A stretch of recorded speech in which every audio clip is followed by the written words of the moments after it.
Hello every one, എൻ്റെ ഈ കയ്യിലുള്ളത് എൻ്റെ ഡെബിറ്റ് കാർഡും ഈ കയ്യിലുള്ളത് എൻ്റെ ക്രെഡിറ്റ് കാർഡുമാണ്. ഇന്ന് സാധാരണ മിക്ക ആൾക്കാർക്കും ഡെബിറ്റ് കാർഡ് ഉണ്ടാവാൻ ചാൻസ് ഉണ്ട്. കാരണം നമ്മളൊരു ബാങ്ക് അക്കൗണ്ട് ഓപ്പൺ ചെയ്യുമ്പോൾ തന്നെ നമുക്ക് ഡെബിറ്റ് കാർഡ് കിട്ടും. എന്നാൽ ക്രെഡിറ്റ് കാർഡ് കുറേ പേരൊക്കെ യൂസ് ചെയ്യുന്നുണ്ട് പോലും ഇന്ന് മെജോറിറ്റി ആളുകളും ക്രെഡിറ്റ് കാർഡ് യൂസ് ചെയ്യാത്ത ആളുകളാണ്. ക്രെഡിറ്റ് കാർഡിൻ്റെ നല്ല വശങ്ങൾ അറിയാത്തതുകൊണ്ട് തന്നെ ക്രെഡിറ്റ് കാർഡ് തരുന്ന കുറേ ബെനിഫിറ്റുകൾ നഷ്ടമാകുന്ന ആളുകളാണ് ഈ ക്രെഡിറ്റ് കാർഡ് എടുക്കാത്ത ആളുകൾ. എന്നാൽ അതിന് വിപരീതമായിട്ട് ക്രെഡിറ്റ് കാർഡ് എടുത്തിട്ട് അത് നല്ല രീതിയിൽ യൂസ് ചെയ്യാഞ്ഞിട്ട് കടക്കണിയിൽ പെട്ടുപോകുന്ന ആളുകളുണ്ട്. അതുകൊണ്ട് തന്നെ ഇന്നത്തെ വീഡിയോയിലൂടെ എന്താണ് ക്രെഡിറ്റ് കാർഡ് എന്നുള്ളതും ക്രെഡിറ്റ് കാർഡ് നമുക്ക് എങ്ങനെ കിട്ടും, എന്താണ് ക്രെഡിറ്റ് കാർഡിൻ്റെ നല്ല കാര്യങ്ങൾ, ക്രെഡിറ്റ് കാർഡ് കൊണ്ട് നമുക്ക് എന്തൊക്കെ ബെനിഫിറ്റുകളുണ്ട്, ഇനി അതല്ല ക്രെഡിറ്റ് കാർഡ് നമുക്ക് പേടിക്കേണ്ട ഒരു കാര്യമുണ്ടോ, ക്രെഡിറ്റ് കാർഡ് കൊണ്ട് നമുക്ക് എന്തെങ്കിലും നഷ്ടങ്ങൾ വരാൻ ചാൻസ് ഉണ്ടോ, അതുകൂടാതെ ക്രെഡിറ്റ് കാർഡ് എങ്ങനെ സ്മാർട്ടായിട്ട് നമ്മുടെ ബെനിഫിറ്റിന് വേണ്ടിയിട്ട് യൂസ് ചെയ്യാന്നുള്ളതും, ഇനി ക്രെഡിറ്റ് കാർഡ് എടുത്ത് ഓൾറെഡി ക്രെഡിറ്റ് ട്രാപ്പിൽപ്പെട്ട ആളുകൾ അല്ലെങ്കിൽ കടക്കണിയിൽപ്പെട്ട ആളുകൾക്കുണ്ട് എങ്ങനെ അതിൽ നിന്ന് കരകയറാന്നുള്ളതാണ് ഈ വീഡിയോയിലൂടെ എക്സ്പ്ലെയിൻ ചെയ്യാൻ പോകുന്നത്. ക്രെഡിറ്റ് കാർഡിനെ കുറിച്ച് എല്ലാ പ്രധാനപ്പെട്ടതും ഇമ്പോർട്ടൻ്റ് ആയിട്ടുള്ള കാര്യങ്ങൾ പറയുന്നത് കൊണ്ട് തന്നെ ഈ വീഡിയോയുടെ ലെങ്ത് കുറച്ചൊന്ന് കൂടാൻ ചാൻസ് ഉണ്ട്. എന്നാൽ പോലും നിങ്ങൾ വീഡിയോ മുഴുവനായിട്ട് തന്നെ കാണുക. My name is Amjad. Let's get started.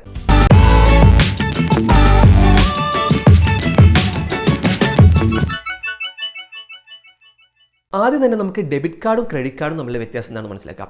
നിങ്ങൾക്കറിയാം, ഡെബിറ്റ് കാർഡ് എന്ന് പറയുന്നത് നിങ്ങളൊരു ബാങ്ക് അക്കൗണ്ടിൽ ഓപ്പൺ ചെയ്യുമ്പോൾ ഇന്നത്തെ കാലത്ത് മിക്കവർക്കും ലഭിക്കും. നിങ്ങളുടെ ബാങ്കിലുള്ള കാശ് നിങ്ങൾക്ക് എവിടെ നിന്ന് വേണമെങ്കിലും എടുക്കാൻ വേണ്ടിയിട്ട് ബാങ്ക് തന്നെ നിങ്ങൾക്ക് ഒരു ATM കാർഡ് തരുന്നു. ഈ ഒരു കാർഡ് വെച്ചിട്ട് നിങ്ങൾക്ക് ഏത് ATM-ലും പോയിട്ടും നിങ്ങളുടെ കാശ് പിൻവലിക്കാം. ഇവിടെ നിങ്ങൾക്കുള്ള സൗകര്യം നിങ്ങൾക്ക് കയ്യിൽ കാശ് കൊണ്ടു കിടക്കേണ്ട എന്നുള്ളതാണ്.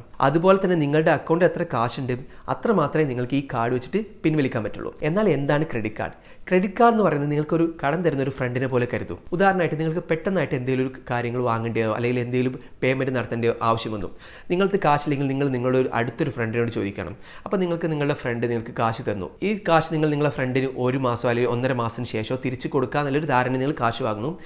നിങ്ങളുടെ കാര്യങ്ങൾ നിർവഹിക്കുന്നു. അതിനുശേഷം നിങ്ങൾ കാശ് ഒരു മാസം അല്ലെങ്കിൽ 1.5 മാസത്തിന് ശേഷം തിരിച്ചു കൊടുക്കുന്നു. ഇവിടെ നിങ്ങൾക്ക് ഒരു അടുത്ത ഫ്രണ്ട് ആയതുകൊണ്ട് നിങ്ങൾക്ക് കാശ് അറേഞ്ച് ചെയ്യാൻ പറ്റി. അതുമാത്രമല്ല നിങ്ങൾ അടുത്ത ഫ്രണ്ട് ആയതുകൊണ്ട് നിങ്ങൾക്ക് പലിശ അങ്ങനത്തെ കാര്യങ്ങളൊന്നും കൊടുക്കേണ്ടി വന്നില്ല. ഇതുപോലത്തെ ഒരു ബെനിഫിറ്റാണ് നിങ്ങൾക്ക് ക്രെഡിറ്റ് കാർഡ് കിട്ടുക.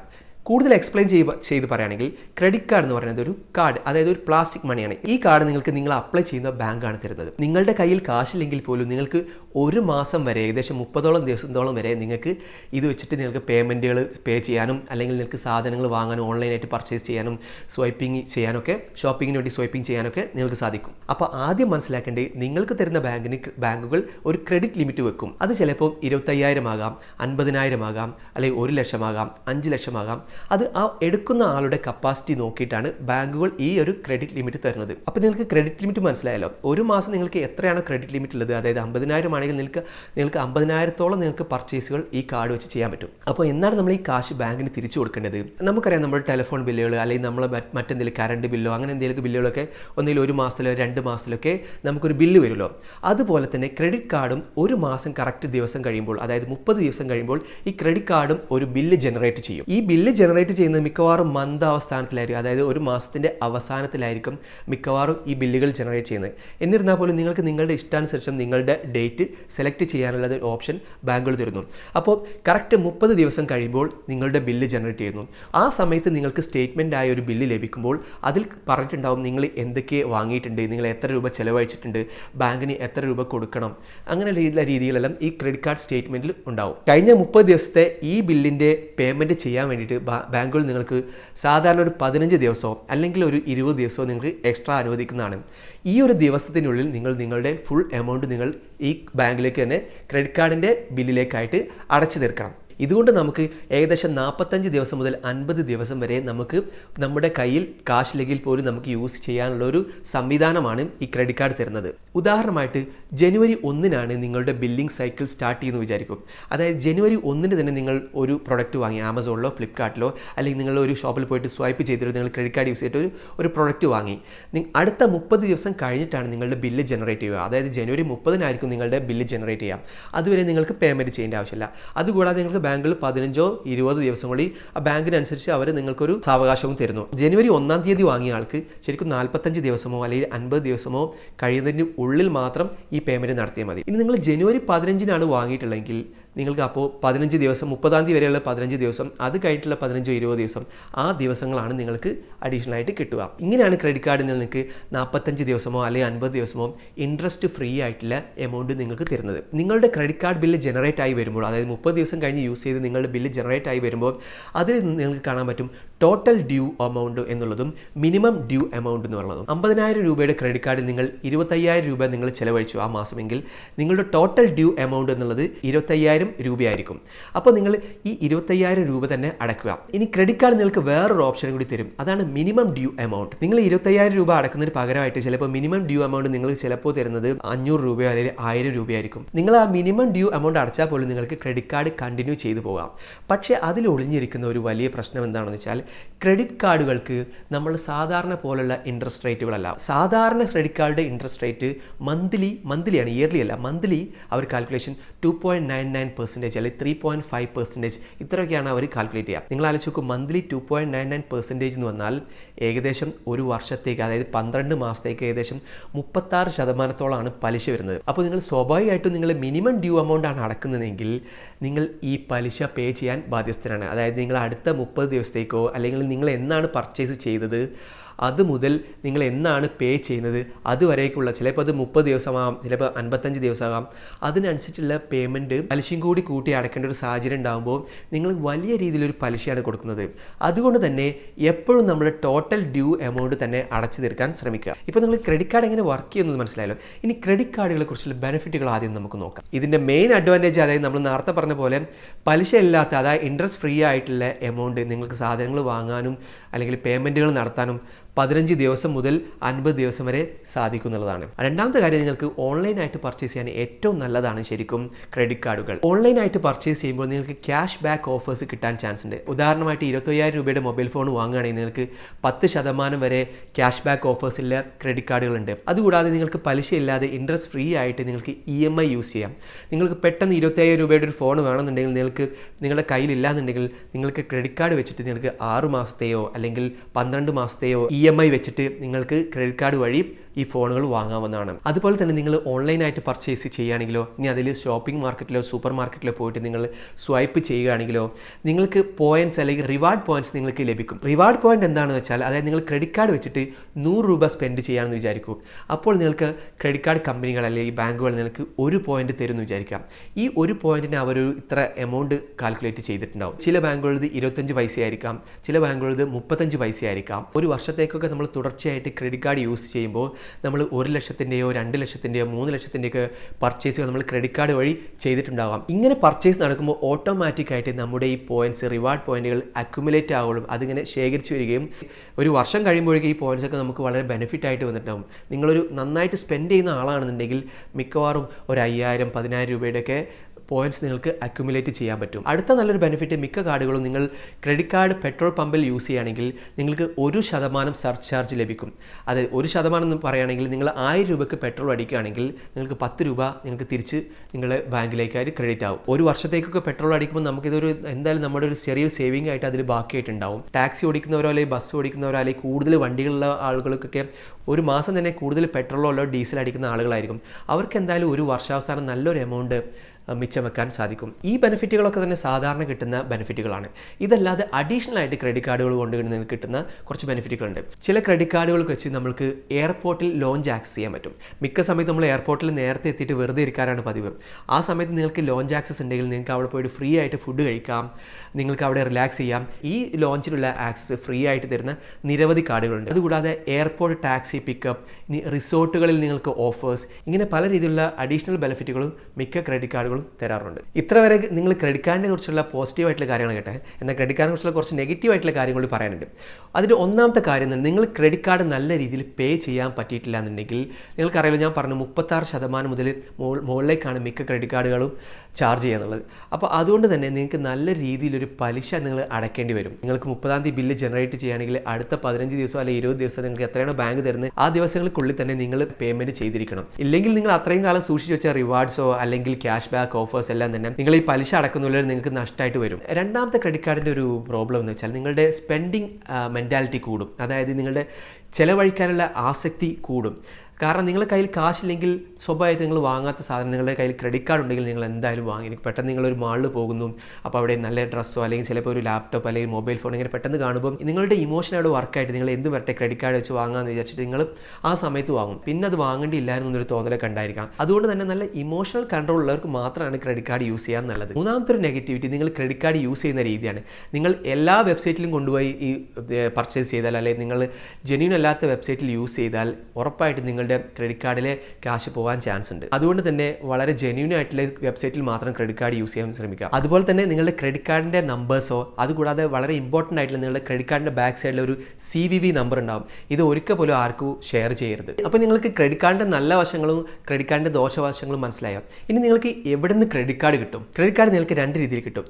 ഒന്നാമതായിട്ട് നിങ്ങൾക്ക് റെഗുലർ ആയിട്ടൊരു ഇൻകം, അതായത് നിങ്ങളൊരു ജോലിക്കാരനോ അല്ലെങ്കിൽ ഒരു ബിസിനസ് ചെയ്യുന്ന ഒരാളാണ്, നിങ്ങളൊരു IT ഫയലിംഗ് ചെയ്യുന്നുണ്ട്, നിങ്ങൾ ടാക്സ് അടക്കുന്ന ഒരാളാണ് നിങ്ങൾ തെളിയിച്ചാൽ ആ ഒരു ഗ്യാരണ്ടിയിൽ ബാങ്കുകൾ നിങ്ങൾക്ക് ക്രെഡിറ്റ് കാർഡ് തരുന്നതാണ്. എന്നാൽ എല്ലാവർക്കും ഇതുപോലെ ബാങ്ക് വഴി സാലറി കിട്ടുന്ന ആളുകളൊന്നും ഉണ്ടാവില്ല. അതുപോലെ തന്നെ ചെറിയ ചെറിയ ബിസിനസ് ചെയ്യുന്ന ആളുകളോ ബാങ്ക് വഴി ഒരു ബന്ധമില്ലാതെ സ്വന്തമായിട്ട് രീതിയിൽ കച്ചവടം ചെയ്യുന്ന ആളുകൾക്കൊക്കെ അവർ ചിലപ്പോൾ IT ഫയലിംഗോ ടാക്സ് ഫയലിംഗോ ചെയ്തിട്ടുണ്ടാവില്ല. ഇങ്ങനത്തെ ആളുകൾക്കും അതുപോലെ തന്നെ NRIസിനും സാധാരണ രീതിയിൽ ബാങ്കുകൾ ക്രെഡിറ്റ് കാർഡ് കൊടുക്കാറില്ല. എന്നാൽ അവർക്ക് ക്രെഡിറ്റ് കാർഡ് ലഭിക്കാനുള്ള ഒരു ഓപ്ഷൻ കൂടിയുണ്ട്. അതിനുവേണ്ടി നിങ്ങൾക്ക് ഒരു ഫിക്സഡ് ഡെപ്പോസിറ്റ് ഇടുക എന്നുള്ളതാണ്. ഈ ഒരു ഫിക്സഡ് ഡെപ്പോസിറ്റിന് 80% വരെ ക്രെഡിറ്റ് ലിമിറ്റ് ഉള്ള ഒരു ക്രെഡിറ്റ് കാർഡ് നിങ്ങൾക്ക് ബാങ്കുകൾ തരുന്നതാണ്.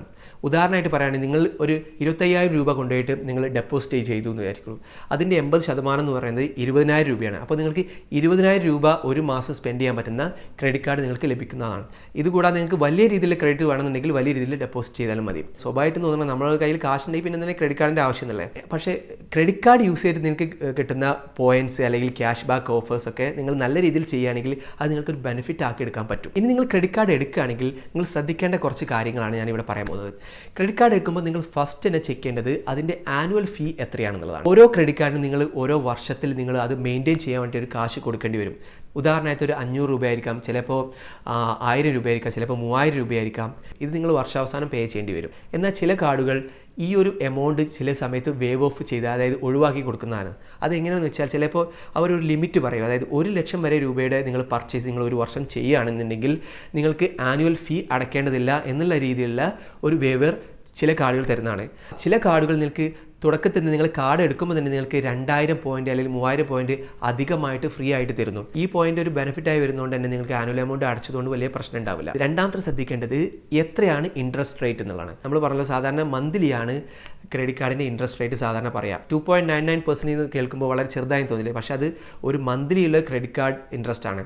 ഒരു വർഷത്തിൽ അത് വരുന്നത് 36%. അപ്പോൾ വളരെ കൃത്യമായിട്ട് എത്രയാണ് നിങ്ങളുടെ ഇൻട്രസ്റ്റ് റേറ്റ് എന്നുള്ളത് മനസ്സിലാക്കി വെക്കുക. മൂന്നാമത് ചെക്ക് ചെയ്യേണ്ട കാര്യം, നിങ്ങൾ ബില്ല് ജനറേറ്റ് ചെയ്തതിന് ശേഷം എത്ര ദിവസം നിങ്ങൾക്ക് പേയ്മെൻറ്റ് ചെയ്യാനുള്ള സാവകാശം ഉണ്ട് എന്നുള്ളത്. ചിലപ്പോൾ 15 ദിവസമായിരിക്കാം, 20 ദിവസമായിരിക്കാം. നാലാമത് ചെക്ക് ചെയ്യേണ്ടത് നിങ്ങൾ ലേറ്റ് ഫീ എത്രയാണ് കൊടുക്കണം, അതായത് നിങ്ങൾ അടക്കാൻ വൈകിയാൽ നിങ്ങൾ എത്ര ഫീ അടക്കേണ്ടി വരും എന്നുള്ളത് വളരെ കൃത്യമായിട്ട് ചോദിച്ച് മനസ്സിലാക്കുക. അഞ്ചാമത്തെ കാര്യം, നിങ്ങൾ ഒരു 100 രൂപ സ്പെൻഡ് ചെയ്താൽ നിങ്ങൾക്ക് എത്ര റിവാർഡ് പോയിന്റ് കിട്ടും, ഏതിലാണ് കൂടുതൽ റിവാർഡ് പോയിന്റുകൾ കിട്ടുക, ഏത് ടൈപ്പ് ഓഫ് ഷോപ്പിങ്ങിനാണ് ഈ കാർഡ് നല്ലതെന്ന് നോക്കുക. പിന്നെ നിങ്ങൾ ശ്രദ്ധിക്കേണ്ട കാര്യം, നിങ്ങൾ എടുക്കുന്ന കാർഡ് ഏത് പർപ്പസിനാണ് മെയിനായിട്ട് യൂസ് ചെയ്യുന്നത്.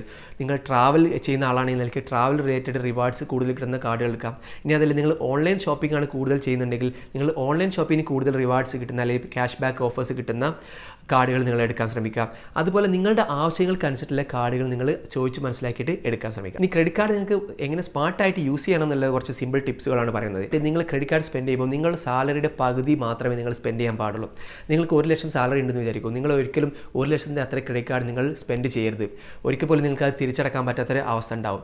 ഇങ്ങനെ തിരിച്ചടക്കാൻ പറ്റാത്ത അവസ്ഥ ഉണ്ടെങ്കിൽ ഓട്ടോമാറ്റിക്കായിട്ട് നിങ്ങളുടെ പലിശ കൂടും. നിങ്ങൾ അയച്ചൊക്കെ ഒരു വർഷത്തേക്ക് 36% പലിശ എന്നുള്ളതും വലിയൊരു എമൗണ്ട് ആയിരിക്കും. അതുകൊണ്ട് തന്നെ മാക്സിമം നിങ്ങളുടെ സാലറിയുടെ 50% കൂടുതൽ ഒരിക്കൽ പോലും നിങ്ങൾ ക്രെഡിറ്റ് കാർഡിൽ സ്പെൻഡ് ചെയ്യരുത്. രണ്ടാമത്തെ കാര്യം, ചിലപ്പോൾ നിങ്ങൾ ബില്ല് ജനറേറ്റ് ചെയ്ത് കഴിഞ്ഞാൽ ചിലപ്പോൾ ബില്ലടക്കാൻ മറന്നു പോയിട്ടുണ്ടാവും. അങ്ങനെ മറന്ന് 15-20 ദിവസം കഴിഞ്ഞിട്ടായിരിക്കും ചിലപ്പോൾ നിങ്ങൾക്ക് ഓർമ്മ വരുന്നത്.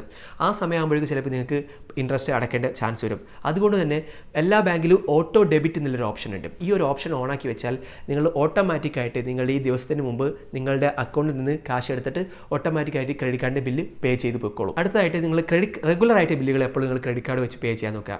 അതായത് കറണ്ട് ബില്ലുകൾ, ടെലിഫോണിൻ്റെ ബില്ലുകൾ, കേബിൾ ടിവിയുടെ ബില്ലുകൾ, അതുപോലെ തന്നെ ഏതെങ്കിലും റെൻറ്റ് നിങ്ങൾ ഓൺലൈനായിട്ട് അടക്കാൻ പറ്റുന്ന സാഹചര്യങ്ങളിൽ അങ്ങനെ ആ രീതിയിലുള്ള ബില്ലുകൾ, ഇങ്ങനെ എന്തെങ്കിലും നിങ്ങൾക്ക് ഓൺലൈനായിട്ട് റെഗുലറായിട്ട് അടക്കുന്ന കാര്യങ്ങൾ നിങ്ങൾക്ക് ഓൺലൈനായിട്ട് അടക്കാൻ പറ്റുകയാണെങ്കിൽ അതിനെപ്പോഴും ക്രെഡിറ്റ് കാർഡ് യൂസ് ചെയ്യുക. കാരണം ഇത് നമ്മുടെ ഓൾറെഡി നമ്മൾ ബഡ്ജറ്റാണ്, നമ്മുടെ സാലറിയിൽ നമ്മൾ ഓൾറെഡി ബഡ്ജറ്റാണ്. അതുകൊണ്ട് തന്നെ നമുക്കിത് അടക്കാൻ കുറച്ചുകൂടി സൗകര്യങ്ങളായിരിക്കും. പിന്നെ നിങ്ങൾ ശ്രദ്ധിക്കേണ്ട കാര്യം, നിങ്ങൾ ക്രെഡിറ്റ് കാർഡ് എടുക്കുകയാണെങ്കിൽ ക്രെഡിറ്റ് കാർഡിൻ്റെ ലിമിറ്റ് ഏറ്റവും ചെറിയ എമൗണ്ട് എടുക്കുന്നതായിരിക്കും ആദ്യം നിങ്ങൾക്ക് നല്ലത്. പിന്നെ നിങ്ങളുടെ സ്പെൻഡിങ്ങിനനുസരിച്ച് നിങ്ങൾക്ക് ബാങ്കുകൾ തന്നെ ഓട്ടോമാറ്റിക്കായിട്ട് നിങ്ങളുടെ ക്രെഡിറ്റ് ലിമിറ്റ് ഇൻക്രീസ് ചെയ്ത് തരുന്നതാണ്. വേറൊരു ഇമ്പോർട്ടൻ്റ് ആയിട്ടുള്ള കാര്യം ശ്രദ്ധിക്കേണ്ടത്, നിങ്ങളുടെ ക്രെഡിറ്റ് കാർഡിൻ്റെയും ഡെബിറ്റ് കാർഡിൻ്റെയും പാസ്വേഡുകൾ ഒരിക്കലും നിങ്ങൾ ഒരേ പാസ്വേഡ് വെക്കരുത്. കാരണം നിങ്ങൾ പെട്ടെന്ന് ATM കൗണ്ടറിൽ കയറുന്നു, നിങ്ങൾ പെട്ടെന്ന് ഒരു കാർഡ് എടുക്കുന്നു, നിങ്ങൾ അറിയാതെ ഡെബിറ്റ് കാർഡ് ആണെന്ന് വിചാരിച്ച് ക്രെഡിറ്റ് കാർഡ് വെച്ച് കാശ് എടുത്താൽ ആ സമയത്ത് തന്നെ നിങ്ങൾക്ക് 2 അല്ലെങ്കിൽ 3% തന്നെ നിങ്ങളുടെ പ്രോസസ്സിംഗ് ഫീ ആയിട്ട് പോകും. അതുമാത്രമല്ല അതിന് ശേഷമല്ല നിങ്ങൾക്ക് നല്ലൊരു എമൗണ്ട് പലിശയായിട്ട് നിങ്ങൾക്ക് തിരിച്ചടക്കേണ്ടി വരും. അതുകൊണ്ട് തന്നെ എപ്പോഴും ക്രെഡിറ്റ് കാർഡ് വഴി കാശ് എടുക്കാതെ ശ്രമിക്കുക. മാത്രമല്ല എപ്പോഴും ക്രെഡിറ്റ് കാർഡിൻ്റെയും ഡെബിറ്റ് കാർഡിൻ്റെയും പാസ്വേഡ് എപ്പോഴും ഡിഫറൻ്റ് ആയിട്ട് സൂക്ഷിക്കുക. ഓൾറെഡി ക്രെഡിറ്റ് കാർഡ് എടുത്ത കുറേ പേര് ക്രെഡിറ്റ് കാർഡ് ട്രാപ്പിൽ പെട്ട് കിടക്കുന്നുണ്ട്. അവരിങ്ങനെ ഈ ട്രാപ്പിൽ പെടുന്നത് എങ്ങനെ വെച്ചാൽ അവർക്ക് തിരിച്ചടക്കാൻ പറ്റുന്നതിൽ കൂടുതലായിട്ട് അവർ ക്രെഡിറ്റ് കാർഡ് യൂസ് ചെയ്യുന്നു. പിന്നെ അവർക്ക് ഓരോ മാസത്തെ സാലറി കിട്ടുമ്പോഴോ അല്ലെങ്കിൽ ആ ഒരു വരുമാനത്തിലോ അവർക്ക് തിരിച്ചടക്കാൻ പറ്റില്ല. അങ്ങനെ അവർ മിനിമം ഡ്യൂ എമൗണ്ട് മാത്രം അടച്ചു പോകുന്നു. ഇങ്ങനെ കുറേ കാലം ഡ്യൂ എമൗണ്ട് മാത്രം അടച്ചു പോകുമ്പോൾ നിങ്ങളുടെ ഇൻട്രസ്റ്റ് വലുതാകുന്നു, നിങ്ങൾക്ക് വലിയൊരു ബില്ല് വരുന്നു, അവസാനം ബാങ്കിൽ നിന്ന് വിളി വരും നിങ്ങളുടെ ക്രെഡിറ്റ് കാർഡ് സെറ്റിൽ ചെയ്യണം എന്ന് പറഞ്ഞിട്ട്. ആ സമയത്ത് ചിലപ്പോൾ വലിയൊരു എമൗണ്ട് തന്നെ ഇൻട്രസ്റ്റ് ആയിട്ടുണ്ടാവാം, അത് തിരിച്ചടക്കാൻ പറ്റാത്ത സാഹചര്യം ഉണ്ടാവും. പിന്നെ ബാങ്ക് അവരുടെ റിക്കവറി പ്രോസസ്സ് തുടങ്ങും. ചിലപ്പോൾ പ്രൈവറ്റ് ബാങ്കുകളാണെങ്കിൽ ചിലപ്പോൾ അവർ ഗുണ്ടകളെ വരെ വീട്ടിലേക്ക് വിടുന്ന സാഹചര്യങ്ങളൊക്കെ ഉണ്ടാവും. ഇങ്ങനെ ക്രെഡിറ്റ് കാർഡ് രീതിയിൽ നിങ്ങൾ പെട്ട് കിടക്കുകയാണെന്നുണ്ടെങ്കിൽ നിങ്ങൾക്ക് ചെയ്യേണ്ട 2 കാര്യം.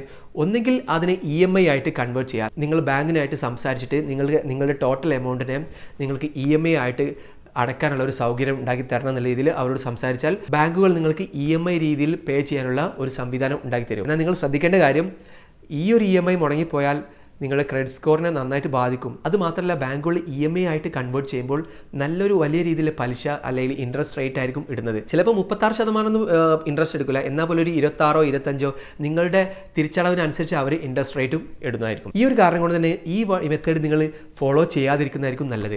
ഏറ്റവും സ്യൂട്ടബിൾ ആയിട്ടുള്ള ഇനി പറയുന്ന 2ാമത്തെ മെത്തേഡ് ആയിരിക്കാം. 2ാമത്തെ മെത്തേഡ് നിങ്ങൾ ബാങ്കിലോ അല്ലെങ്കിൽ മറ്റൊരു രീതിയിൽ ഗോൾഡ് പണയം വെച്ചിട്ടോ നിങ്ങൾ ഇൻട്രസ്റ്റ് കുറഞ്ഞ രീതിയിലുള്ള ലോൺ എടുത്തിട്ട് ക്രെഡിറ്റ് കാർഡിൻ്റെ ലോൺ അപ്പോൾ തന്നെ അടച്ചു തീർക്കുക. ഗോൾഡ് ലോണോ അല്ലെങ്കിൽ നിങ്ങളുടെ ഹോം ലോൺ ടോപ്പ് അപ്പ് ചെയ്താലോ, ഇനി അതല്ലെങ്കിൽ നിങ്ങൾ പേഴ്സണൽ ലോണാണെങ്കിൽ മാക്സിമം 8 മുതൽ 14% വരെയൊക്കെ ഇതിൻ്റെ പലിശ വരാൻ ചാൻസ് ഉള്ളൂ. അതുകൊണ്ട് തന്നെ അത് നിങ്ങൾക്ക് ഇൻട്രസ്റ്റ് റേറ്റിൽ അഡ്വാൻറ്റേജ് ആയിരിക്കും.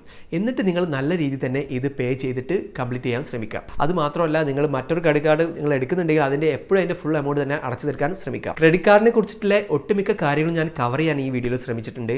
എൻ്റെ ഒരു അഭിപ്രായത്തിൽ നിങ്ങൾ ഫിനാൻഷ്യലി വളരെ ഡിസിപ്ലിൻ ആണെങ്കിൽ മാത്രം നിങ്ങൾ ക്രെഡിറ്റ് കാർഡ് എടുത്താൽ മതി. ക്രെഡിറ്റ് കാർഡ് നല്ല രീതിയിൽ ഉപയോഗിക്കുകയാണെങ്കിൽ പോലും ചെറിയൊരു മിസ്റ്റേക്ക് പോലും വളരെ നല്ല നഷ്ടങ്ങൾ ഉണ്ടാക്കാൻ ചാൻസ് ഉണ്ട്. അതുകൊണ്ട് തന്നെ വളരെ ശ്രദ്ധിച്ചിട്ട് തന്നെ വളരെ നല്ല രീതിയിൽ തന്നെ തീരുമാനങ്ങൾ എടുക്കാം. ഇന്നത്തെ വീഡിയോയിൽ ഈ ക്രെഡിറ്റ് കാർഡിനെ കുറിച്ചുള്ള ഇൻഫർമേഷൻ നിങ്ങൾക്ക് വളരെ നല്ല രീതിയിൽ തന്നെ മനസ്സിലായെന്ന് ഞാൻ വിചാരിക്കുന്നു. നിങ്ങളുടെ അഭിപ്രായങ്ങളും നിങ്ങളുടെ സജഷനുകളും നിങ്ങൾ കമൻറ്റിൽ രേഖപ്പെടുത്തുക. എൻ്റെ ചാനൽ നിങ്ങൾ ആദ്യമായിട്ടാണ് കാണുന്നുണ്ടെങ്കിൽ ഞാൻ തുടർന്ന് വരുന്ന വീഡിയോ കാണാൻ വേണ്ടി നിങ്ങൾ എൻ്റെ ചാനൽ സബ്സ്ക്രൈബ് ചെയ്താൽ മതി. കൂടുതൽ ഇൻഫോർമേറ്റീവ് ആയിട്ടുള്ള വീഡിയോസ് ആയിട്ട് വീണ്ടും വരുന്നതായിരിക്കും. അതുവരേക്കും ബൈ.